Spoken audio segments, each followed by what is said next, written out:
Tewasnya siswa sekolah dasar di Kabupaten Ngada, Nusa Tenggara Timur membuat alokasi dana bantuan operasional sekolah kembali disorot. Pasalnya, anak berusia 10 tahun tersebut diduga mengakhiri hidupnya karena ibunya tidak mampu membeli buku dan alat tulis.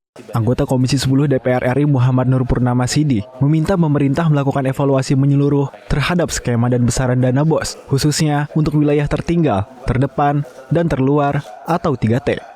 Nur Purnama Sidi menyoroti penyamarataan besaran dana BOS antara daerah non-3T dan daerah 3T. Padahal, tantangan operasional sekolah di daerah terpencil jauh lebih besar. Ia juga meminta pemerintah mengubah formula dana BOS yang saat ini didasarkan pada jumlah siswa.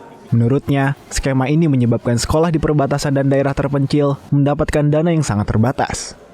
Dari hitungan kami di Komisi 10, anggarannya tersedia di angka 700-an triliun itu. Bagi saya 1 juta nggak cukup.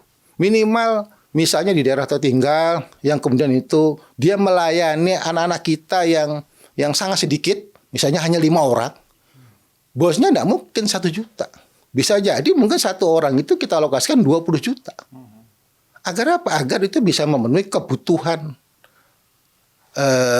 proses belajar mengajar sehingga tidak lagi terjadi apa yang kita sebut dengan ada tarikan kembali dari pihak sekolah ke anak-anak kita.